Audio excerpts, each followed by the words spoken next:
Hello and welcome to Narayana IAS. I'm Pratik, your faculty for daily news analysis. Students, in today's DNA session, we'll be focusing on four most important topics from the Hindu and the Indian Express. But in today's newspaper, we have selected four topics from the Hindu newspaper. But before we start with the DNA session, let's start with the daily motivation, because motivation is required, right? Because you see, UPSC is a marathon. It's not something that you'll be completing the examination or the examination cycle in 1 month. It's a marathon. So you need daily motivation, and today's motivation is comfort is the worst addiction. We all, strive for comfort, but comfort, is it really a good thing? No doubt it's a good thing, but comfort will, stop a human being's progress. For example, the nature has gifted human beings with a beautiful thing, that is brain, mind to think, right? So our thinking, or for that matter, let's say if you're comfort, right? If you're comfort, or let's say you're comfortable, then it prevents from gaining more knowledge or being more creative, being more productive. Comfort is a nice thing, but again, we need to utilize the potential of a human mind and brain. So comfort is a good thing, but we should always try to gain more knowledge, being more creative, right? And that's the reason comfort is the worst addiction. You need to be inquisitive. You should always be a student, and this will help a human being or anyone to progress in his or her life. So make sure that you seek for comfort, but at the same time, the inquisitiveness in you should always remain. Right? So on this note, let's start the DNA session. So these are the four topics that we'll be discussing in today's DNA session. The first topic talks about the BRICS journey. Now, the recently held BRICS summit in Kazan, which is in Russia. Now, this article talks about the evolving nature of BRICS grouping. So what is group or what is BRICS, right? What is the objective of BRICS, the expanding nature of BRICS? Of that matter, the outcome of the recent summit in Russia is something that we shall be discussing in the first topic. The second topic talks about the Supreme Court's landmark judgment with respect to Aligarh Muslim University. Right? So we'll be discussing about Aligarh Muslim University and let's say the Supreme Court's interpretation with respect to granting or not granting Aligarh Muslim University a minority status. The third article talks about antitrust laws. Now it seems that Zomato and Swiggy, we all know what is Zomato and Swiggy. It seems that they're involved in anti-competitive pricing. Right? So what exactly is this antitrust laws? We'll discuss. At the same time, we'll discuss what is Competition Commission of India. And finally, we'll be discussing the fourth topic, how drones have emerged as a significant asset in the fisheries sector. Right? So these are the four topics that we shall be discussing in today's DNA session. So the title of the first topic is the BRICS journey gaining heft while in transition. Now this topic will be discussing about the role of BRICS, the evolving nature of BRICS, the outcome of the recent summit in BRICS. And this topic is important for GS paper 2. In GS paper 2, we have international relations. Under international relations, we have a subtopic in the name bilateral or regional groupings affecting India's interest. So BRICS is a regional grouping that affects India's interests. Right? So this you can map it for GS paper 2. Now, a previous year question was asked on quadrilateral security dialogue, which means questions on regional groupings or international groupings can be asked in the examination. That's the reason we should be prepared to attempt such questions or see this question, right?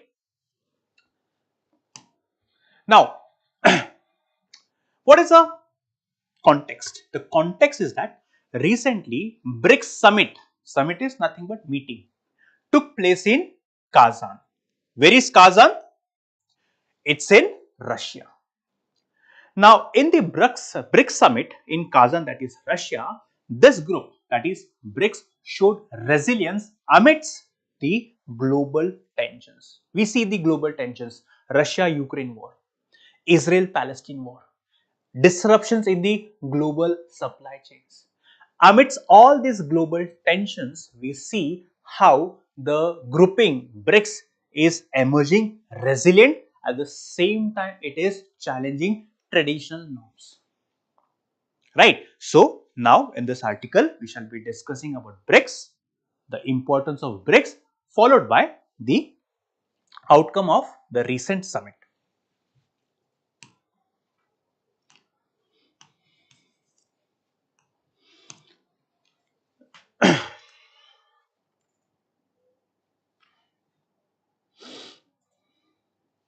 Now see, talking about the evolution and growth of BRICS. The BRICS got established first in the year 2009. BRICS stands for Brazil, Russia, India and China. These four countries came together to establish BRICS in the year 2009, and finally in the year 2011, that is 2 years later, South Africa joined, and thus the term was coined, that is BRICS. So what is BRICS? BRICS is a grouping of 5 developing countries, right? Now you see, in the first decade of the establishment of BRICS, BRICS saw some notable achievements. For example, BRICS established New Development Bank. It's a bank of these 5 countries, which means in order to meet the developing, or let's say infrastructure needs, right? This bank came into being, which will fund development or infrastructure projects in these 5 countries, or let's say in other countries as well. Then we have contingent reserve arrangement.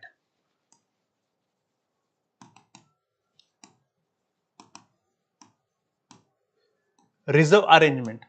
Now the BRICS grouping came up with CRA. Now this CRA helps the BRIC countries, 5 countries, to manage the balance of payment crisis. What is balance of payment crisis? For example, when we import goods, we spend dollars, and when we export, we get dollars. But let's say, for example, you do not have dollars. How can you import goods? This is known as balance of payment crisis. In such situation, this contingent reserve arrangement helps countries or that particular country to manage the balance of payment crisis. At the same time, this group, that is BRICS, in the first decade, it became a voice for the global south. See, there are 2 terms. One is global north.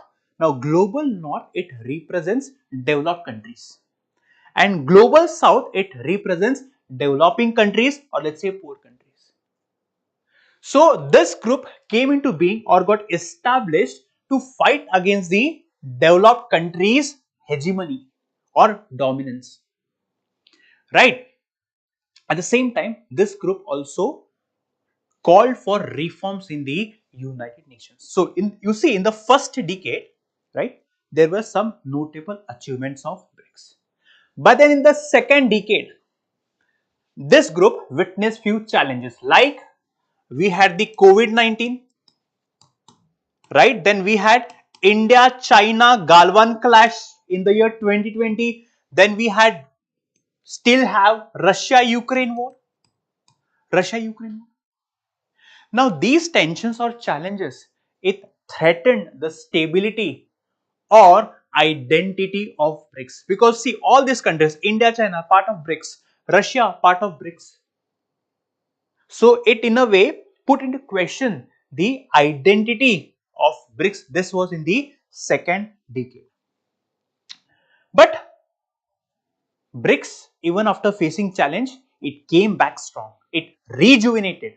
How? By expanding the membership of BRICS in the year 2023. In the year 2023, 5 more countries became a part of BRICS. Which are these 5 countries? Saudi Arabia, Iran, UAE, Egypt, and Ethiopia. These 5 countries became a part of BRICS. And in the summit held recently in Russia, the president of Russia said that 34 other countries are waiting to be members of BRICS. So you see the growing importance of BRICS. 34 countries are waiting to be a part of BRICS. And it represents global majority. Why? Because more and more countries are trying to be a part of BRICS. So it represents global majority. I hope you understood the evolution and growth of BRICS. Now let us try to understand the core values and objectives of BRICS. The first one is reforming the global order or the world order. See, the objective of BRICS is not to make a new order. No. The objective of BRICS is to reform the existing order, which means to make the existing system much more inclusive and equitable, which means to give representation to the developing countries, or let's say poor countries. So, reforming the global order. The current order is dominated by the Western countries. In the Western countries or in the current order, the voice of developing countries or poor countries is not heard. So, BRICS intends to reform the existing order so that it helps everyone. And BRICS summit or the meetings of BRICS is guided by the BRICS spirit. What is the spirit of BRICS? Mutual respect. No matter if the country is big or small, there will be respect for every country. Then sovereign equality. Every country will recognize the sovereignty of other country. Third, solidarity, democracy, openness and inclusiveness. Now, what do you mean by democracy? That, you know, the countries will try to establish a democratic government. Openness, there should be openness in trade. There should be no tariffs, no obstructions in the global trade.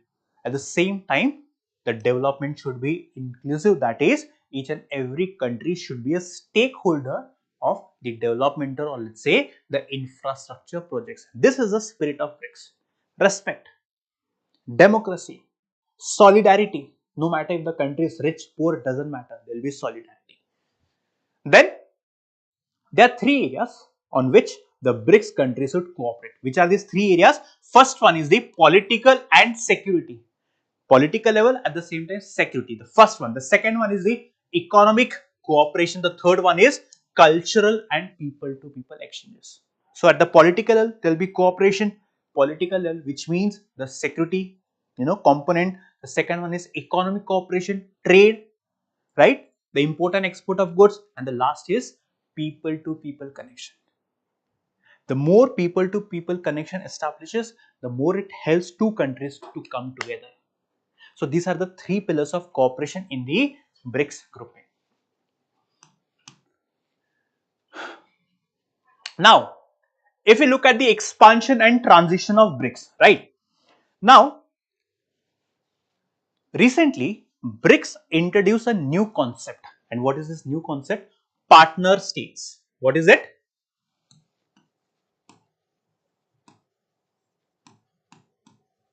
Partner states. So in the recently held summit, right, 13 countries were invited to be partners in the BRICS summit. Which were these 13 countries? Not important to remember, but you should remember the 5 countries which became a part of BRICS, right? Saudi Arabia, Iran, Egypt, UAE, Ethiopia. These 13 countries were invited to become or to be a partners in the BRICS summit, the first and most important thing, right? Now, if you see, what is the impact of expansion? BRICS is expanding, but what is the impact of this expansion? One, the BRICS share in the world population, international trade and GDP, right? As more and more countries would become a part of BRICS, the share of BRICS in the world population, in the international trade, right? At the same time, GDP will increase, will enhance, and that represents global majority. At the same time, you see, BRICS was a regional grouping. As more and more countries are trying to be a part of BRICS, BRICS is transitioning from a regional grouping to a global grouping. This is the impact of expansion of the BRICS grouping. Very, very important. Then,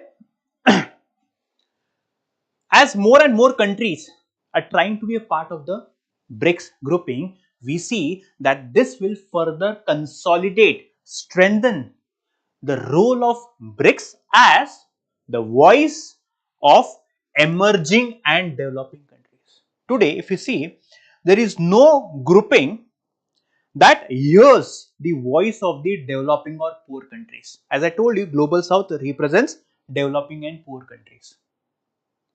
Most of the institutions are dominated by the Western countries, right? And in all these institutions, the developed countries or the Western countries have the dominance, isn't it?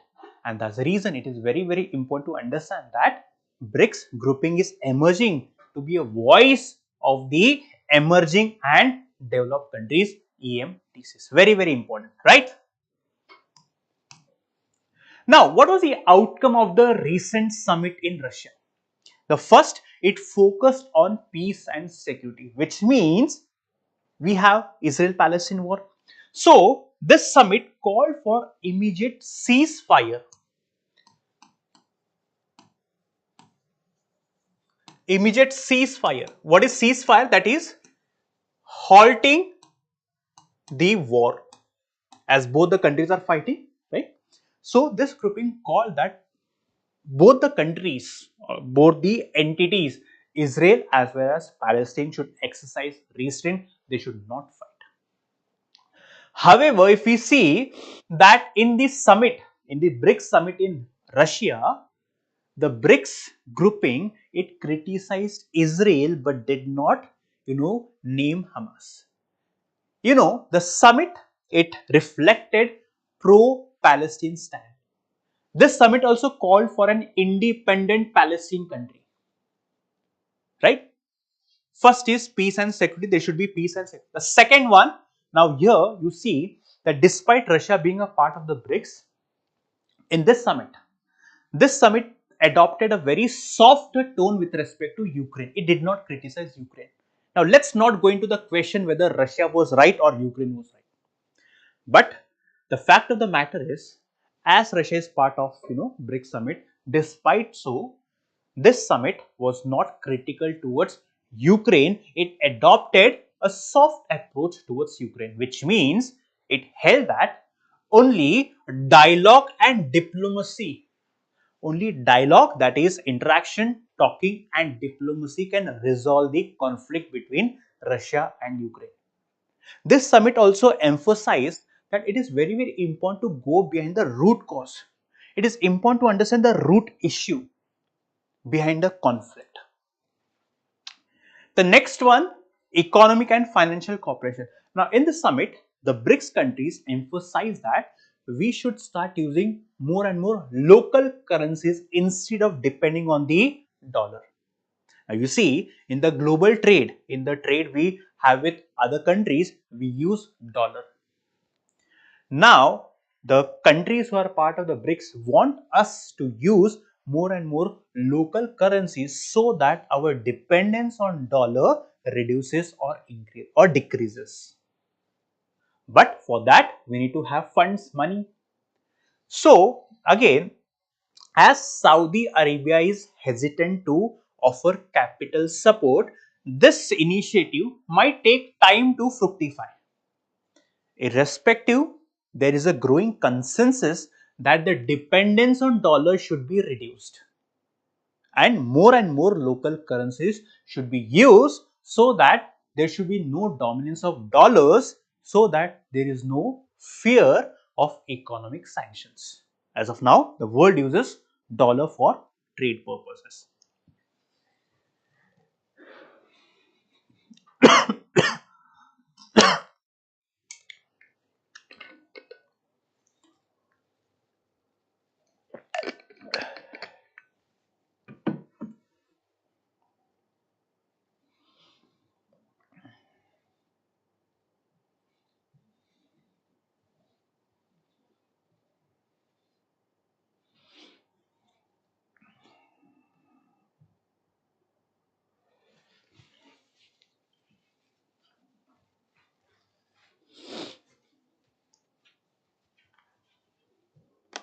Okay. Next, now if you see BRICS as a global grouping, right? Now BRICS has adopted this consistent approach to reform the United Nations. Why? Because if you see in the United Nations Security Council, which is the most powerful body in the United Nations, there is no representation from Africa. There is no country represented in Africa. No country represented in Latin America from Latin America. At the same time, if you talk about the size of Asia, you see that there is underrepresentation from the Asian continent. But if you see Europe as compared to Asia, Europe has representation of two countries, UK and France. On the other hand, despite the size of Asia, right, Asia is underrepresented. So, BRICS promotes, right, promotes broader representation first. The second one, stance on economic sanctions. Now, in the recent BRICS summit, all the countries criticized unilateral economic sanctions. Unilateral economic sanctions. You see, Russia, of that matter, United States, imposes sanctions on Russia, Iran, North Korea, which means based on the relation of that particular country, that is USA with other country, USA is in a position to impose economic sanctions on that country. Which means if economic sanctions are imposed against Russia, which means no one can trade with Russia. Why? How can or how is it not possible to trade with other country? Because to trade you need dollars, and who has the dominance or control over dollars? USA. In the recent BRICS summit, the countries, the BRICS or the grouping, it criticized unilateral economic sanctions. Why? Because it is contrary to the international law and harmful to the human rights. That's the reason it criticized unilateral economic sanctions. Then, if you see, BRICS as a grouping is promoting multipolar order. What is multipolar order? Right? See, in the Cold War, we saw the dominance of two countries. Bipolar. Bipolar, that is dominance of USSR and USA. Post-Cold War, we saw unipolar world order dominated by the United States of America. But now, more and more developing countries do not want to buy the dominance of America, or let's say the Western countries. That's the reason they are promoting multipolar order. What is multipolar order? Where the voice of all the countries should be heard. No single country should dominate the world. Right? For example, United Nations is the world's governing body. It's the government of the world. But in the United Nations, we see the dominance of the Western countries. So here, BRICS is promoting multipolar order, which means voice of each and every country must be heard, and the dominance of the Western country should be resisted or should be fought against. The autonomy of even a small country or poor country should be respected. This is the commitment of BRICS to the multipolar order. I hope you understood all the 3 points. Now, if you see the geopolitical implications, right? Geopolitical implication of BRICS expansion. As I told you, BRICS is emerging as a voice of Global South. Global South, which means the developing countries, or for that matter, poor countries. BRICS, as more and more countries are being a part of BRICS, it represents global majority, voice for the Global South. Which means more and more countries are relying on BRICS as a platform to negotiate the differences or engage on various issues. Then if you see BRICS, it balances anti-Western and moderate members. Now if I talk about BRICS, only the 5 countries: Russia, sorry, Russia and China are anti-Western. Russia and China are anti-Western, whereas on the other hand, BRICS and India are moderate members, which means they are neither against the Western countries nor against anyone. So the Western countries are against Russia and Russia and China are against the Western countries. But India is not against anyone. India tries to be peaceful towards each and every country. So the presence of India and countries like Brazil in the BRICS, it balances the anti-Western and the moderate membership in the BRICS, right? Then if we talk about the implication for global politics. Now you see, BRICS gradually, with more members trying to be a part of BRICS is seen as a significant political and economic alliance for the developing countries. So be it political or let's say economic matters, BRICS is seen as a hope, as a platform to settle the political and economic issues or political and economic alliance for the emerging and developing countries. Now, let's talk about India's role and perspectives in BRICS. What is India's role and how India pursues BRICS? First and foremost, if I talk about India, right, it allows India to exercise strategic autonomy. What is strategic autonomy? Which means no country can force us what to do and what not to do. For example, if you see, when United States of America had imposed sanctions against Russia and Iran, many countries had to listen to what America said. Many countries had to stop trading with Russia and Iran. But if you see, platforms such as BRICS allows India to exercise strategic autonomy, that is independence. India is not going to buckle under the pressure of any country. You know that USA and Russia, for that matter China, or the Western countries and Russia and China, they have frictions, they have tensions between them. India has good relations with both Russia as well as the Western countries,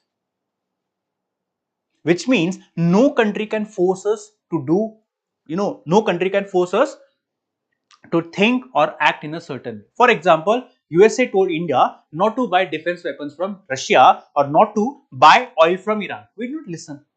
We still buy oil from Russia, China. We still buy oil as well as defense weapons from Russia. So it allows India to exercise strategic autonomy. At the same time, see, this platform of BRICS, it allowed the president of China and Indian Prime Minister to come together to have negotiations. This reapproachment led to the resolvement or disengagement along the line of actual control. Now we know since the Doklam clash of 2017 and the Galwan clash of 2020, for 4 years there were no meetings between India and China. But this platform allowed India and China to come together and resolve the border issues. The next, India's geopolitical position. See, now India has emerged politically, economically, culturally, so much so that India is acting as a bridge between the east and the west, the north and the south. This is how India's role has emerged, right? And the presence of India in BRICS, the presence of India in the BRICS allows BRICS to shape the global economic and political policies. The presence of India in the BRICS, it allows BRICS to dominate or for that matter shape the world economic policies or let's say the political policies. Which means today we see that this platform of BRICS will act as counterbalance to the Western dominance, right? Which means whenever the Western countries dominate, BRICS as a platform will rise together to resist the dominance of the Western countries or the West. For example, let's say in the global trade, all the rules are favorable to the developed countries. Now, BRICS as a platform will emerge to resist against the Western dominance. So I hope you understood India's role and perspectives. Now, The next summit will be at or will be held in Brazil in the year 2025. If you see, as more and more countries are becoming a part of BRICS, it will be difficult for the platform of BRICS to manage the divergent political and economic demands, right? So only future will tell how BRICS will evolve as a global or let's say as a regional grouping to serve the interests of the global south or allow everyone to have their voice heard in the world. And the long term vision is to resist the Western dominance, counterbalance the Western countries, and making sure that the development is inclusive, the representation of poor as well as the developing countries is heard. This is the long term vision of BRICS. I hope you understood the geopolitics surrounding the BRICS. What is BRICS?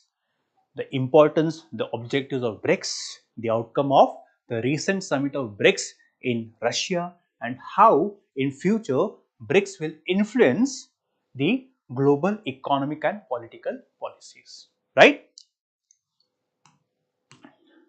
Now, let's try to,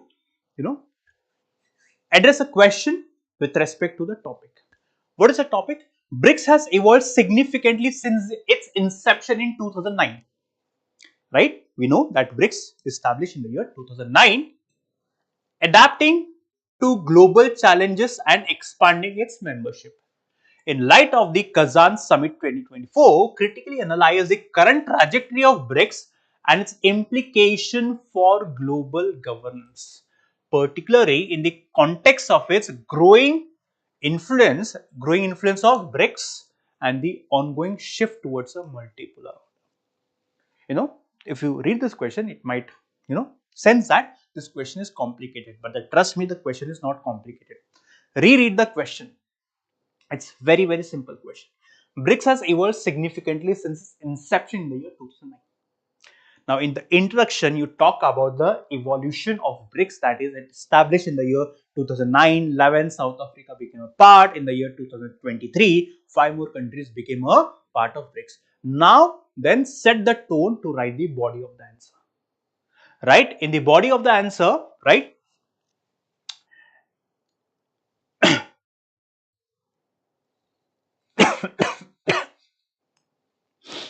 So, again, in the body of the answer, you mention about the expansion membership, how BRICS is evolving as a global body. Then you mention about how BRICS promotes a multipolarity, how it represents global majority. Then at the same time, the body, you highlight the key outcomes of the Kazan summit with the peace and security, economic cooperation, cultural and people to people engagement. Then in the body also mention about the India's role and perspectives, how India exercises strategic autonomy, how India influences of that matter, India's role or presence in BRICS strengthens BRICS, how India is acting as a bridge to the west and the east, to the north and the south. And then finally the conclusion mention the importance of BRICS and how in the future BRICS will influence the global and economic policies. The answer is given in the DNA notes. I request you to read the question and try to write the answer by your own before you read the answer in the DNA notes. So students, I hope you understood the importance of BRICS as a regional of that matter global body, right? Now, let us focus on the second topic. What is the second topic? The title is Supreme Court's Test of a Minority Institution. In this article, we'll understand Article 30, Supreme Court judgment on Aligarh Muslim University, right? And this topic is important for both prelims as well as mains. In mains, you can map this topic under GS paper 2, that is Indian Constitution, amendments, provisions of the Indian Constitution, basic structure, this, right? Now, so a question was asked about right to privacy, right? Similarly, a question can be asked with respect to education institutions, right to establish and administer education institutions is covered under which part of the Indian Constitution, right? So, questions directly on articles can be asked in the examination. Now, what is the context? Recently, that is yesterday, the Supreme Court gave a judgment whether Aligarh Muslim University will be a minority status or can claim to be a minority education institution or not. See, many people understand, or whoever has read this news, they think that Supreme Court has given a judgment wherein the Supreme Court has declared Aligarh Muslim University to be a minority education institution. No, this is not the case. The Supreme Court has only defined the legal framework, the principle on the basis of which any education institution can be accorded the minority status. So, in the statement, in the judgment yesterday given by the Supreme Court overturned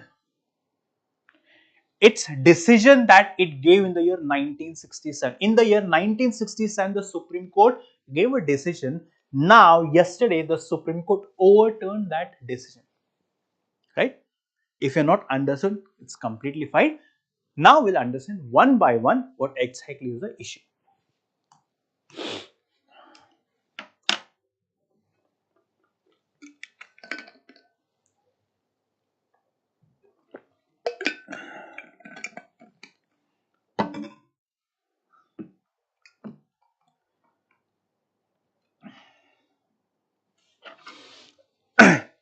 Now, Aligarh Muslim University got established in the year 1875 by Sir Syed Ahmad Khan. He was the one who established Aligarh Muslim University, but back then the name of the university was Mohammedan Anglo Oriental College. Back then, right, in 1875, it was referred as Mohammedan Anglo Oriental College, right.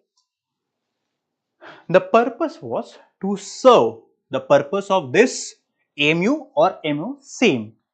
The purpose of AMU was to serve the cultural and educational needs of the Muslim community.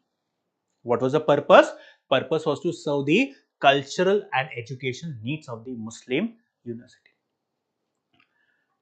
Now, in the year 1920, before India's independence, Parliament passed a law.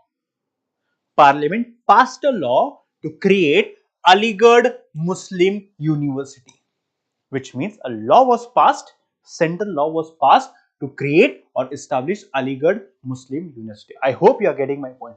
Now, after independence, when the Indian Constitution was made, or when the Indian Constitution came into being, was drafted, Article 30. What is Article 30? Very important to understand.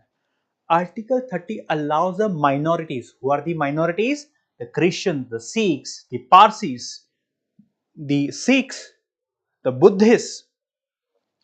It allows the minorities to establish and administer educational institutions.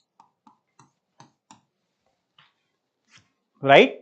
So, it allows minorities to establish their own education institution.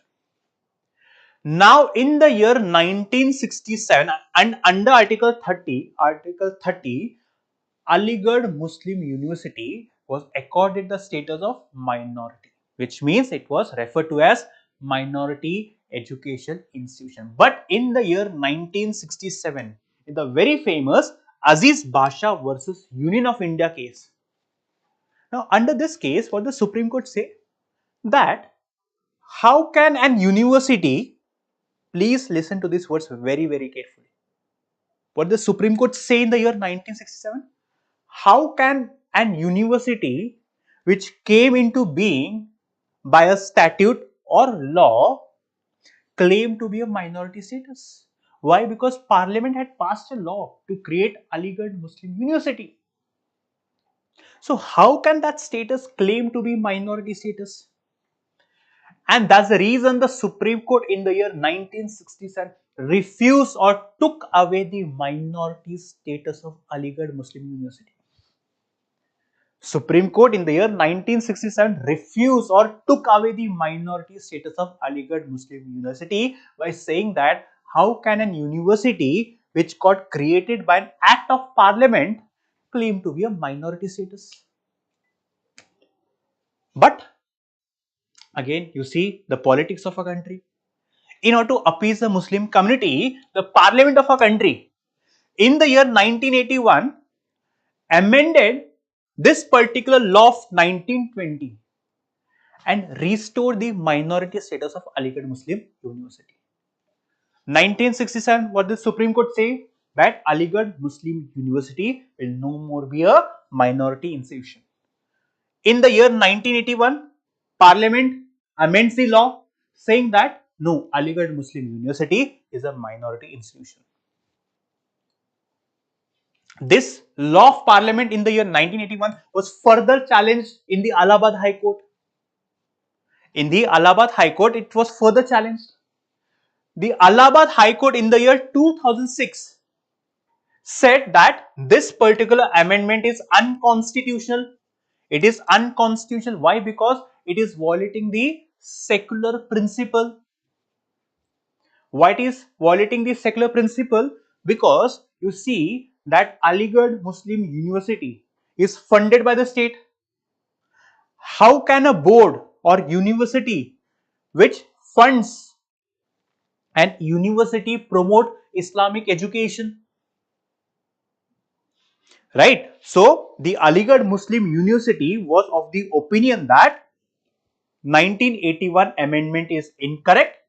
Right? Why? Because the same principle, how can an university which got established because of an act claim to be a minority status?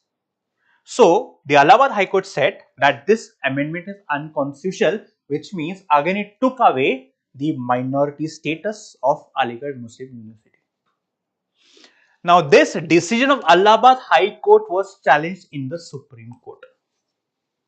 I hope you understand the flow, the story. Now, what is Article 2930? Article 29 protects the cultural rights of minorities. What is cultural? Language, script and culture. So, any group in a country who has a distinct language, community and culture. Script. The constitution protects the language, script and culture of that particular minority. Article 30 we just discussed now. What is Article 30? It allows the minorities. Now here it is important to remember that under Article 30 minorities means the religious as well as the linguistic minority. Religious minorities, we all know that. For example, let's say in the state of Maharashtra, are Muslims in minority? Yes, they are in minority. In the state of Jammu and Kashmir, are Muslims in minority? No, they are not in minority. In Punjab, are Sikhs in minority? No, they are in majority. In Uttar Pradesh, are Sikhs in majority or minority? They are in minority. So, majority or minority changes state-wise. Similarly, linguistic minority. Now, Marathi is the most spoken language in Maharashtra, but let's say in Andhra Pradesh, it's a linguistic minority, which means Article 30 allows both religious as well as linguistic minorities to establish and manage the educational institution. They can start their own schools, colleges. I hope Article 20 and 30 is clear for both of it. Now, finally, the Supreme Court gave a judgment in the year 2024, that is yesterday, that is on 8th November. What does the Supreme Court say? That just because, listen the judgment, the Supreme Court said that just because an institution came into being because of a law made by the parliament, it does not lose its minority status. In the year 1967, what did the Supreme Court say? That AMU came into being because of a law. Now the Supreme Court is saying that just because a law was passed in the parliament to establish AMU doesn't mean that it should lose its minority status. Very important. And at the same time, the Supreme Court said that it is very important, or the Supreme Court has set criteria for minority status. What is the criteria? Based on the criteria, now again the Supreme Court will decide whether AMU is a minority education institution or not. What is the criteria for minority status? The criteria is, let's say for example, if Aligarh Muslim University will prove that the purpose behind AMU was to protect the cultural and educational interests of the Muslim community. This has to be the culture, the motivation, the intention behind the establishment of the educational institution should be understood. In the year 1875, Sir Syed Ahmad Khan, he established AMU for what? To protect or to serve the needs of the Muslim community, the cultural and educational needs. Now, the Supreme Court said that the criteria would be that we need to understand the intention behind the establishment of the institution, educational institution. And what is the intention? If the institution, education institution was set up to preserve the education and cultural needs, then that institution should be considered as minority status. This principle was laid out, was established by the Supreme Court yesterday. It set out the criteria for minority status. At the same time, under Article 31, the Constitution promotes the minority education institution that also promotes secular education. What is secular education? Subjects such as science, maths, or let's say science subjects. If the institution is focusing only on religious education, maybe the Constitution will not protect it. See, the state, it provides funds or helps only those minority education institutions that also promotes or teaches secular subjects like maths and science. If the institution is only and only focusing on religious education, the state will not fund it. So Article 31, it protects the institution that also promotes secular education along with religious education. Now, what is the impact of this judgment of Supreme Court? One, it will strengthen the protection for other recognized minority institutions. For example, St. Stephen's College in Delhi. Now, this is a Christian education institution. It's a minority education institution. This decision of the Supreme Court will help other minority education institution to claim the minority status. Second, reaffirmation of minority administration rights. See, what is the advantage of minority status? Once any institution will be recognized as minority status, that university will have the right to manage the education institution autonomously, which means there will be no government interference. It will be completely autonomous. Government will not interfere. At the same time, this government's quota of OBC, SC, ST will not be applicable in the minority education institutions. At the same time, the minority education institutions can also reserve a percentage of seats for the people or for the students belonging to that religion. For example, Aligarh Muslim University has a provision that marks or that reserves 50% seats in the university for Muslim students. So these are the benefits of minority status.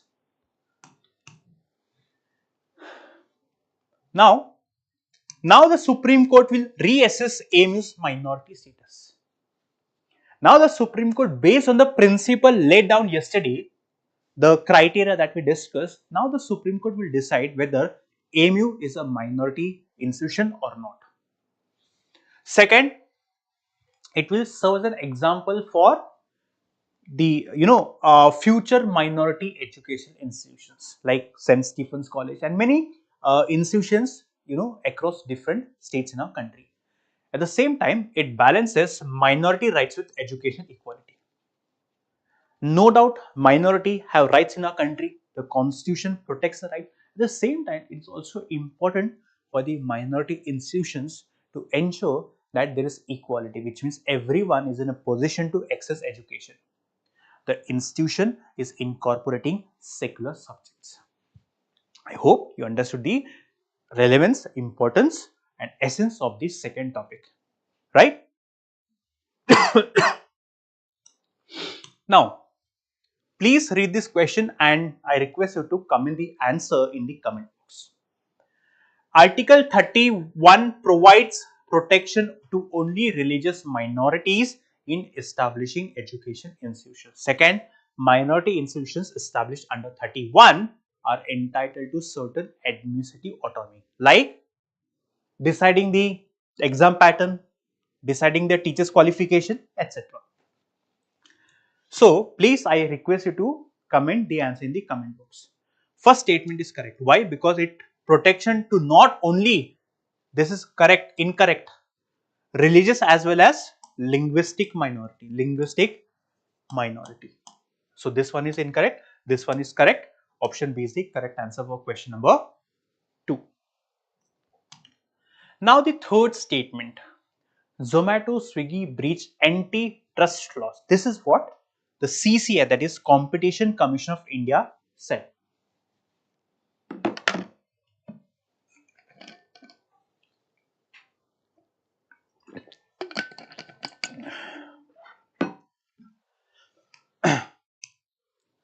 Now, in this article, understand about antitrust laws and competition commission from the prelims perspective, right? So, you can mark this for prelims as well as means under GS paper 3 under Indian economy. So, a question was asked on National Green Tribunal and Central Pollution Control Board. So, question can also be asked on CCI, Consumer Commission of India, as well as the question can also be on antitrust laws, right? See, what is the context? The Competition Commission of India. What is CCI? I'll explain. It's a body. I'll explain later. The CCI held that food delivery agents, companies such as Swiggy and Zomato, we all know Swiggy and Zomato. The Competition Commission of India said that Swiggy and Zomato, they violated what? Antitrust laws. They have violated antitrust laws. Now, in the year 2022, an organization named National Restaurant Association of India, this association filed a complaint against Zomato and Swiggy. Complaint was made with whom? CCI. So, this association approached CCI to complain against Zomato and Swiggy. This is the context. Now, we'll understand why did they complain. Who complained? This body complained. National Restaurant Association of India, right? So, National Restaurant Association of India complained against Swiggy and Zomato. What did they complain? So, it's an association of all the restaurants in our country. Now, this association complained that Swiggy and Zomato, they sign exclusive contracts with restaurants. What does it mean? For example, what Swiggy does is, they tell, let's say, one Sri Krishna restaurant. Let's say there's a Sri Krishna restaurant, right? Or let's say Paradise. Let's say Paradise restaurant.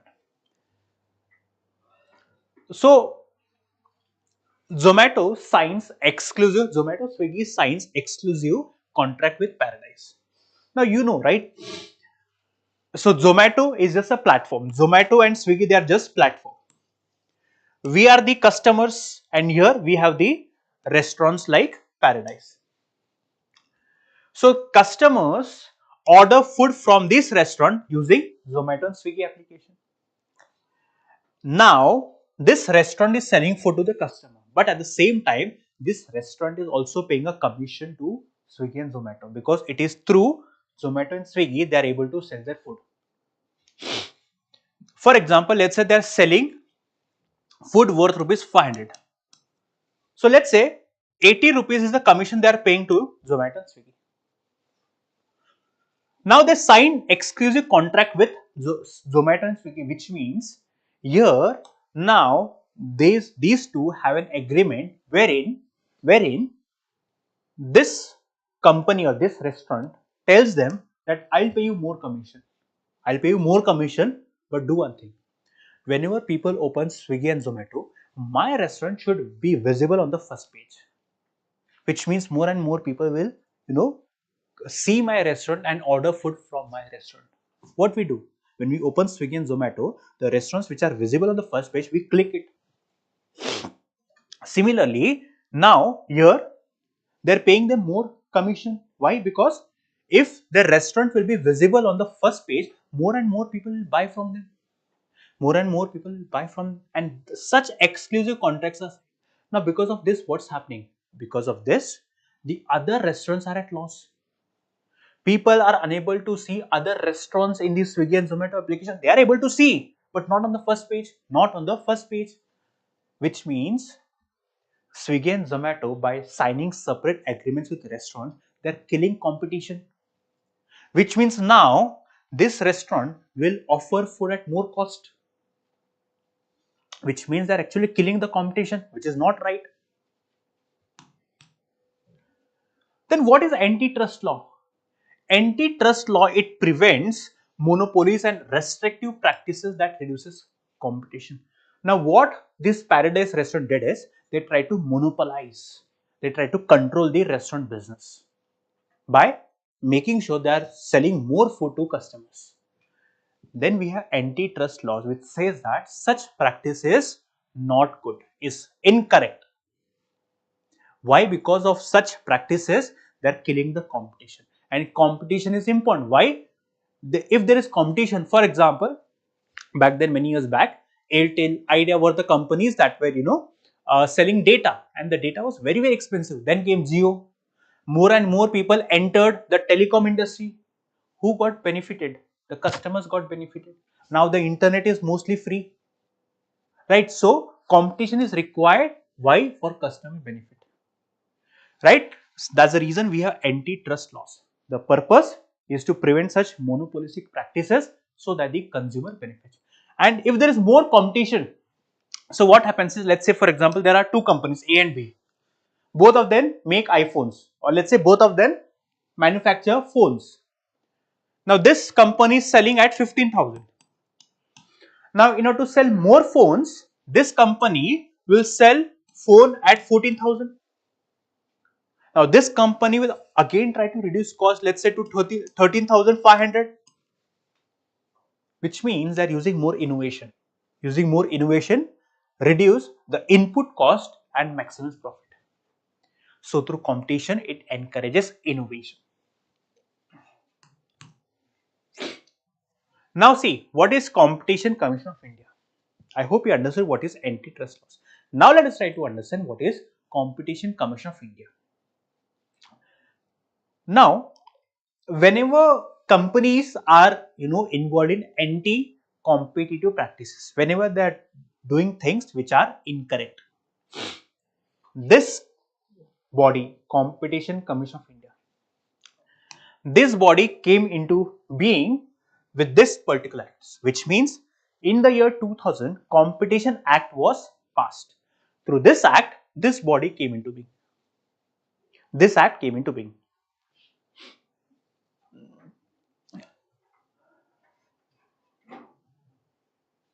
And this particular CCI, it replaced the Monopolistic, Restrictive and Trade Practices Act of 1967. Based on the Raghavan Commission, very important, please remember the name. Based on the Raghavan Commission, the Competition Commission of India came into being in the year 2002, and it replaced this particular Act of 1969. Now, this Competition Commission of India has 7 members, chairman and 6 members. And all these 7 members are appointed by the central government. They are appointed by the central government. The CCI acts as a quasi-judicial body. What do you mean quasi-judicial? Which means, let's say for example, if a restaurant finds that Swiggy and Zomato are involved in anti-competitive pricing, that restaurant can approach CCI. This Competition Commission of India will ensure that there is parity, level playing field in the market. No company is getting involved in the anti-competitive practice. This body will ensure the interest of the consumers as well as the ones who are doing business. This is Competition Commission of India. So if anyone has to file a complaint, they file a complaint with the CCI, and this will adjudicate, which means will hear the cases and give the judgment. They have the power to give judgment. Anybody who has the power to give judgment is referred to as quasi-judicial, which means they act like judiciary. Got it? Now, the Competition Act of 2002, which replaced the 1969 Act, this act came into being to align with the modern competitive market. Which means again this particular act came into being to ensure that no big company is killing competition.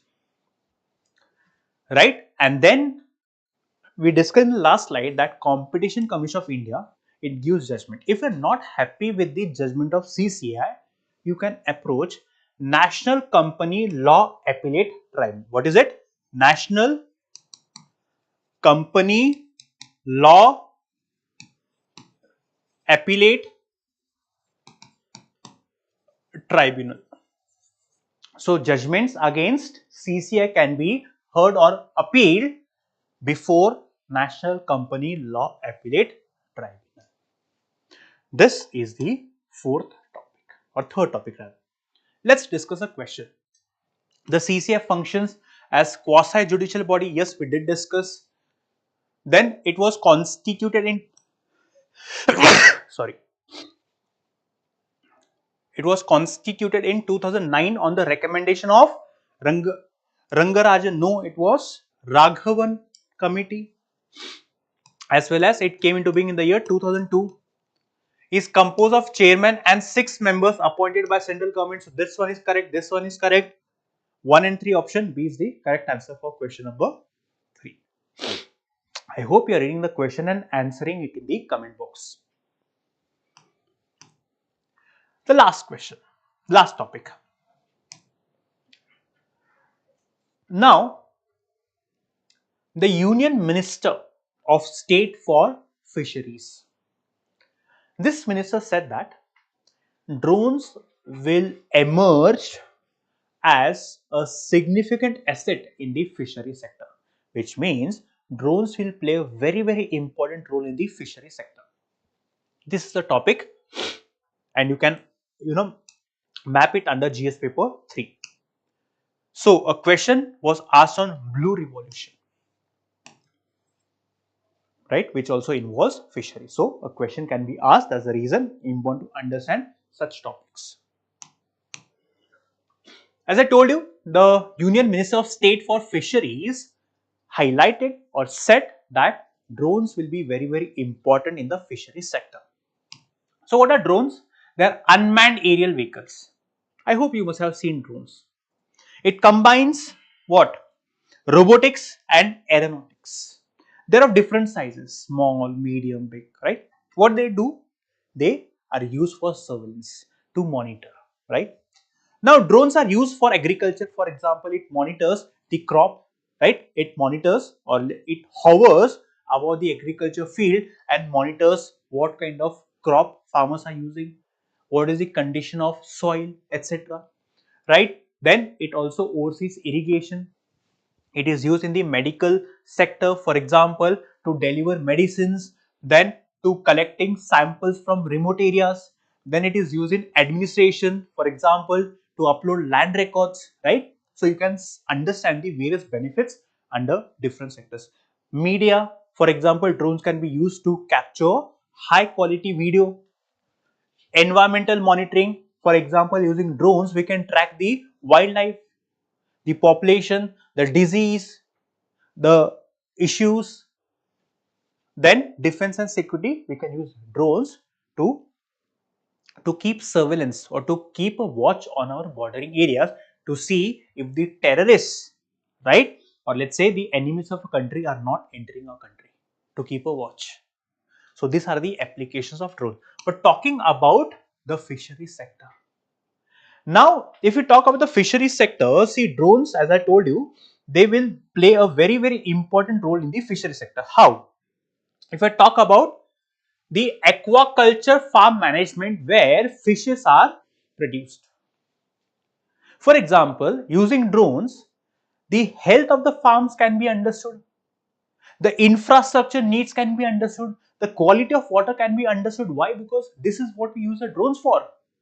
Then the drones will be used to monitor fish markets, right? For example, when it comes to fish markets, the stock of the fishes, the infrastructure, the hygienic conditions in the fish market, infrastructure assessment post disaster like cyclones and floods, to assess the damage done in the aquaculture farm.